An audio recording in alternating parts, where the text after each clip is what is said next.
तो previous class में हमने interest on drawings interest on capital कैसे कैलकुलेट करते हैं, इसके बारे में सीखा था। फंडामेंटल जो पार्टनरशिप का फंडामेंटल्स है वो हमारा चैप्टर चल रहा है। एंड प्रीवियस क्लास में हमने इंटरेस्ट ऑन कैपिटल कैलकुलेट करना सीखा था। मैंने दिखाया था कि कैसे इंटरेस्ट ऑन कैपिटल कैलकुलेट करते हैं, ठीक है। उसी चैप्टर का एक और टॉपिक है इंटरेस्ट ऑन ड्राइंग। इसको कैसे कैलकुलेट करना है ये अभी इसमें शो करेंगे, ठीक है। तो इंटरेस्ट ऑन ड्राइंग का भी एक चीज ध्यान रखना है कि अगर पार्टनरशिप डीड में मेंशन है तब हम करेंगे, ठीक है ना। जिस तरह से कैपिटल का बताया था, तो इंटरेस्ट ऑन ड्राइंग्स का जो है बहुत सारा केसेस होता है, एक एक करके देखते हैं। हाउ, ध्यान से सुनना एंड नोट करते जाना, ठीक है। How to calculate interest on drawings. तो इंटरेस्ट ऑन ड्राइंग्स कैलकुलेट करने के लिए बेसिकली दो मेथड्स है जो इसमें हम फॉलो कर सकते हैं। एक है सिंपल मेथड, ठीक है। नाउ सिंपल मेथड में होता क्या है, जो अमाउंट ऑफ ड्राइंग है और वो कितने महीने के लिए है, कितने महीने के लिए मतलब मान लो अगर अप्रैल के 1 तारीख को हमने ड्राइंग्स किया तो वो पूरा 1 साल का हो गया है ना। क्योंकि उसका ईयर एंडिंग कब होता है, ईयर एंडिंग होता है मार्च में, तो यानी कि 1 साल का। तो अप्रैल में जो हमने ड्राइंग किया है उसमें पूरा 1 साल का हम लोग को इंटरेस्ट लगेगा। अगर हमने सितंबर में कोई ड्राइंग किया है तो उसका हम लोगों को सितंबर से लेकर मार्च तक का जितना टाइम होता है उतना टाइम का इंटरेस्ट लगेगा, ठीक है। तो सिंपल मेथड के अंडर पे क्या होता है, interest on drawing is calculated separately on each amount of drawing from the date of drawing till the close of the accounting period. Date of drawing से जब ड्राइंग हमने किया वहां से अकाउंटिंग पीरियड क्लोज होने तक का जो टाइम है, वहां तक जितना टाइम होता है उस टाइम पीरियड के लिए इंटरेस्ट जो है कैलकुलेट किया जाता है। सिंपल परसेंटेज का कैलकुलेशन है। अभी अभी मैं एक एग्जांपल भी शो करूंगा। फॉर्मूला देख लो, पहले लिख लो। अंडर सिंपल मेथड जो फॉर्मूला होगा इंटरेस्ट ऑन ड्राइंग्स का, वो amount of drawings into rate by 100 into month by 12। यहाँ पे मंथ में क्या आएगा, रेट में क्या होगा, वो अभी एक एग्जांपल देखने से पता लगेगा। प्लीज बहुत ध्यान से कंसंट्रेट करके देखना, ठीक है। तो ये एक एग्जांपल लिया हमने एंड इसमें ये बोला गया है कि drawings made by Rumi during the year is as follows. कोई भी एक रैंडम ईयर का हमने एग्जांपल के लिए लिया हुआ है कि drawings made by Rumi during the year is as follows. कितना कितना ड्राइंग्स किया है रूमी ने। तो यहाँ पे दिया हुआ है कि May 1 2018 को उसने 12,000 का ड्राइंग्स किया है। जुलाई 31 को उसने, जुलाई 31 अगेन 2018 का ही होगा, सेम ईयर का, ठीक है, तीनों सेम ईयर का है। 6,000 का उसने ड्राइंग किया है सितंबर को, फिर से उसने 9,000 का ड्राइंग किया। तो अंडर सिंपल मेथड, ये जो हमने मेथड पढ़ा उसमें इसका ड्राइंग कैलकुलेशन कैसे करेंगे देखो। May 1 को उसने ड्राइंग किया, तो मई के बाद कौन कौन से मंथ है, जून, जुलाई, अगस्त, सितंबर, अक्टूबर, नवंबर, दिसंबर, जनवरी, फरवरी एंड मार्च तक। तो कितना महीना हो गया, मई को भी इसमें काउंट कर लेंगे। क्यों, क्योंकि May 1 को इसने किया है। तो कितना मंथ हुआ, 1 2 3 4 5 6 7 8 9 10 मंथ्स हुआ ना। मई, जून, जुलाई, अगस्त, सितंबर, अक्टूबर, नवंबर, दिसंबर, जनवरी, फरवरी, मार्च। हाँ, 1 2 3 4 5 6 7 8 9 10 11 मंथ हुआ, सॉरी। हाँ, 11 मंथ्स हुआ। तो उसने May 1 को जो ड्राइंग किया है, अमाउंट ऑफ ड्राइंग, ऐसा एक डेट बना, कॉलम, इस तरह से एक कॉलम बना सकते हो कि डेट ऑफ ड्राइंग हमने लिख लिया, ठीक है, अमाउंट लिख लिया एंड रेट ऑफ इंटरेस्ट। अच्छा, रेट ऑफ इंटरेस्ट लिखा नहीं है इसमें। मान लो कि रेट ऑफ इंटरेस्ट हम ले रहे हैं 6% पर एनम। तो कितना ले रहे हैं, 6% पर एनम मान लो रेट ऑफ इंटरेस्ट हम कंसिडर कर रहे हैं। तो डेट उसने कब किया है, May 1 को किया है और अमाउंट कितना किया है, 12,000, ठीक है। तो इसके लिए टाइम पीरियड कितना हो रहा है, टाइम पीरियड हो रहा है इसका 11 मंथ, है ना। तो इंटरेस्ट इसका क्या हो जाएगा, इंटरेस्ट कैलकुलेट करेंगे इसका इस तरह से, अमाउंट ऑफ ड्राइंग्स, ये हो गया 12,000 इंटू रेट बाई 100, रेट हमने लिया 6%, तो 6/100 इंटू मंथ बाई 12। मंथ मतलब कितने मंथ का टाइम है, 11 मंथ का टाइम है, तो 11/12। ये फॉर्मूला से कैलकुलेट करेंगे। तो ये 6 2 12, 2 6 12, 0 0 0, यहाँ से डबल जीरो ये कट जाएगा, ये कैंसिल करना तुम लोग को सिखाने का जरूरत नहीं है मुझे। तो ये कितना हो जाएगा, 11 × 60 रुपीज 660, ठीक है। ये फर्स्ट वाले ड्राइंग्स का इंटरेस्ट हो गया।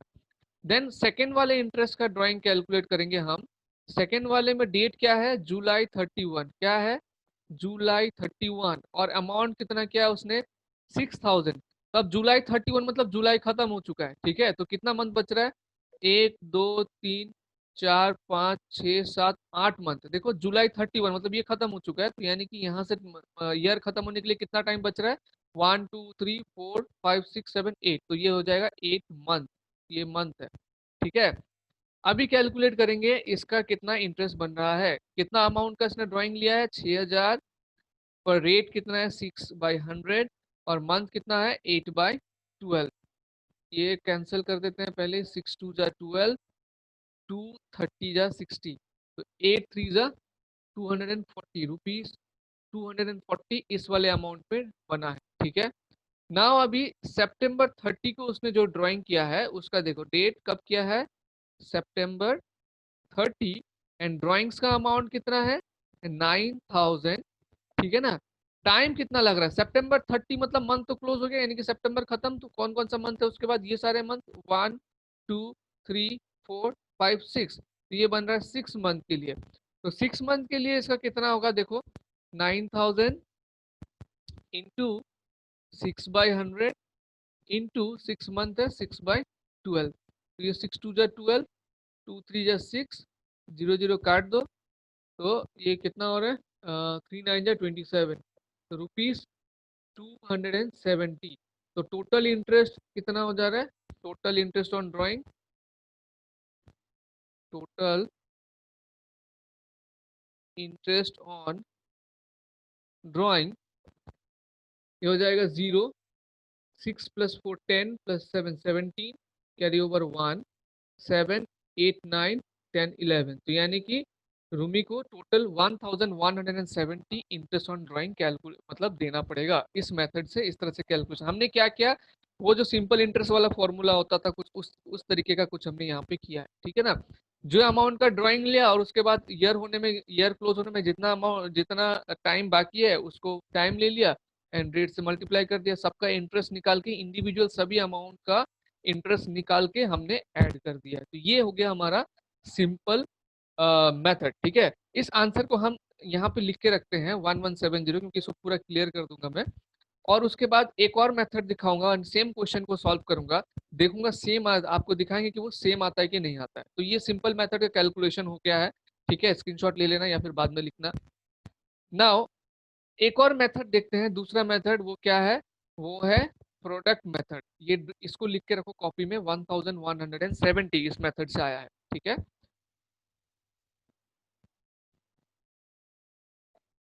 नाउ हम लोग देखेंगे प्रोडक्ट मेथड, ठीक है। उसमें कितना आया था, उसमें आया था 1170, यहाँ पे लिख लेता हूँ। प्रोडक्ट मेथड में कैसे करेंगे, प्रोडक्ट मेथड में जो करने का तरीका है वो हम क्या करेंगे, जितना हर अमाउंट में जो ड्राइंग्स किया गया है, ड्राइंग्स के बाद कितना मंथ बाकी है उसको निकालेंगे। Under this method the time remaining after each drawing is multiplied by the amount of drawing.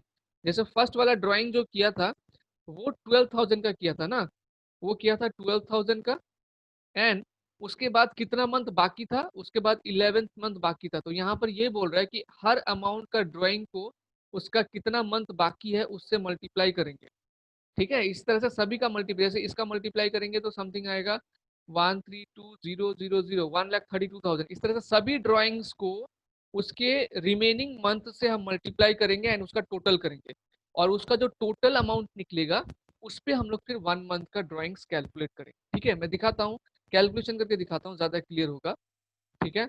तो ये था, इसका भी फॉर्मूला जो है, इसका फॉर्मूला लिख लो, प्रोडक्ट मेथड का फॉर्मूला ये है, टोटल ऑफ प्रोडक्ट्स, ठीक है। यानी कि जो प्रोडक्ट करके हमारा जो हर एक ड्राइंग का जो प्रोडक्ट आएगा, amount of drawing into number of month करके उसका सम करेंगे, इनटू रेट बाय 100 इनटू 1/12, उसका 1 मंथ का ड्राइंग्स निकालना होगा। ये हो गया फॉर्मूला।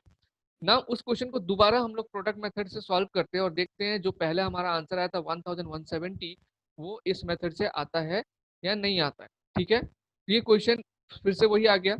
अभी जो फर्स्ट ड्राइंग फर्स्ट ड्राइंग कितना है, शॉर्टली मैं कर रहा हूँ, 12,000 का है ना। अमाउंट ऑफ ड्राइंग्स, हेडिंग दोगे अमाउंट ऑफ ड्राइंग्स, फिर यहाँ पे हेडिंग दोगे क्या, रिमेनिंग मंथ, रिमेनिंग मंथ कितना हो गया इसका 11। प्रोडक्ट, फिर यहाँ पे हेडिंग दोगे क्या, प्रोडक्ट। तो 12,000 इंटू 11 कितना हो जाएगा, 1,32,000। उसके बाद दूसरा ड्राइंग किया 6,000, इसमें कितना मंथ बाकी था, 8 मंथ। इसका प्रोडक्ट करेंगे 8 6 48,000। उसके बाद एक और ड्राइंग किया 9,000 का, इसके बाद कितना मंथ बाकी था, 6 मंथ बाकी था। इसका प्रोडक्ट करेंगे 6 9 54,000। अब हम लोग क्या करेंगे, ये जो प्रोडक्ट आया है यहाँ पे फॉर्मूला फॉर्मूला में देख रहे हो टोटल ऑफ प्रोडक्ट्स, तो ये जो प्रोडक्ट आया है इसका टोटल करेंगे 0 0 0 8 9 10 प्लस 4 14 कैरी ओवर 1 4 4 8 5 13 का 3 कैरी ओवर 1, ये आ गया 2,34,000 टोटल। अब इसको इस फॉर्मूला में डाल देते हैं इंटरेस्ट ऑन ड्राइंग्स कैलकुलेट करने के लिए, इंटरेस्ट ऑन ड्राइंग्स। ठीक है, ध्यान रहे ये शॉर्ट फॉर्म नहीं है, मैं जस्ट यूज कर रहा हूँ, जगह कम इसलिए। इंटरेस्ट ऑन ड्राइंग क्या होगा, 2,34,000 इनटू रेट, मैंने इसका जो बताया था वही रखते हैं, सेम रखते हैं 6% पर एनम। तो 6/100 इंटू 1/12, इसको काटो, 6 2 12, ये 0 0 काट दो। ठीक है, अब इसको कैंसिल कर दो, 2 1 2, 2 1 2, 2 7 14, 0, बिल्कुल सेम आया है ना।